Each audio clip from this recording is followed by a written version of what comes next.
Dear students, today I am going to give you some more sentences that have errors of pronoun. I am sure you will mind every sentence very keenly. Let us take first sentence. I am sure neither the SDO nor his clerks is responsible. Here verb will follow the last subject, and the last subject is clerks. अंतिम subject clerks है जो बहुवचन है, इसलिए बव भी बहुवचन होगा। इसलिए हमें इज की जगह पर आर लिखने में देर नहीं करनी चाहिए। जब भी दो वाक्य नीदर नॉर से जुड़े रहें, याद रखो लास्ट सब्जेक्ट मैटर करता है और वर्ब इसी को फॉलो करेगा, पहले सब्जेक्ट को फॉलो नहीं करेगा। Next sentence is for you. Neither parties are going to win. Neither parties, neither does not take plural noun. Neither means कोई नहीं, so you must write party and not parties. R is also wrong because party is singular owing to neither. neither के कारण party singular है, इसलिए singular verb का प्रयोग करना चाहिए, इज का प्रयोग करना चाहिए। तीसरा वाक्य है When did you talk to? Whom did you talk to there? The third sentence is Whom did you talk to there? एक बात दिमाग में रखना है, होम तभी आता है जब इसके पहले कोई प्रीपोजिशन आता है, लेकिन प्रीपोजिशन इसके पहले नहीं आया है, इसलिए हम होम की जगह पर हु का प्रयोग करें तो वाक्य शुद्ध माना जाएगा। ये सारे वाक्य कॉम्पिटिटिव एग्जाम्स से लिए हुए हैं, इसलिए आपको इस पर विशेष ध्यान देना होगा। आपके कॉम्पिटिटिव एग्जाम्स में ये सामने आएंगे। Next sentence, everyone who have finished their homework can go. यह एक कॉम्पिटिटिव एग्जाम में आया था। एवरीवन हु हैव फिनिश्ड नहीं होना चाहिए, हैव गलत है। एवरीवन का मतलब होता है प्रत्येक, तो एक के लिए है जाता है, ना कि have. Everyone who has finished, अब देयर यहाँ आ गया है, वो भी गलत है, क्योंकि वन के लिए ही जाता है, देयर नहीं। So you should write everyone who has finished his homework can go. I am sure you follow my points. Next sentence is every of you will come here tomorrow. There is nothing like every in English grammar. You should write every one of you will come here tomorrow. Never use every alone. Every को कभी अकेले use नहीं करो।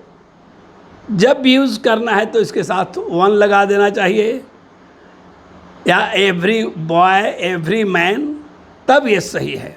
अकेले every गलत है। यह banking परीक्षा में आया हुआ था। I hate him doing नेस्टी things. अगला वाक्य है I hate him doing नेस्टी things. मैं उसे गंदी चीज़ें करते हुए घृणा करता हूँ। इसका अर्थ ये हो रहा है, यहाँ पर गलत है him.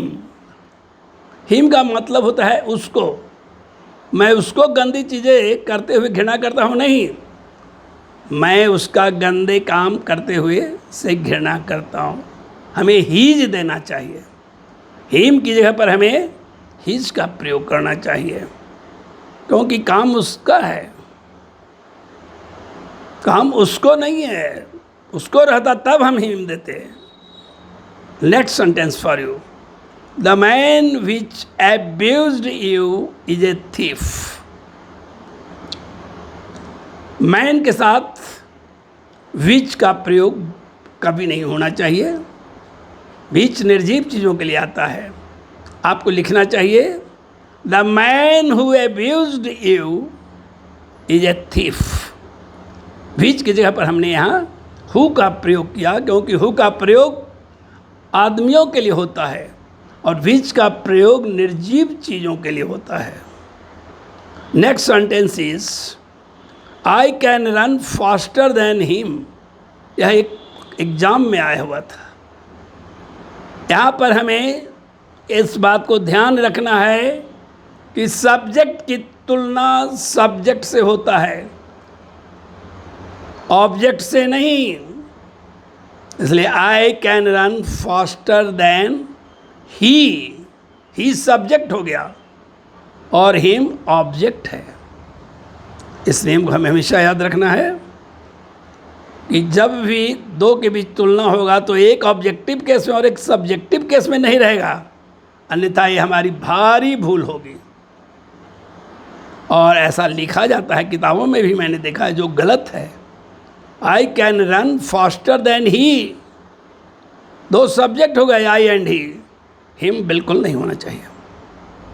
Next sentence, it is me who did a for C S.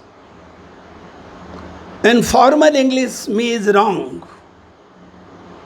हमें लिखना चाहिए it is I who did a for C S.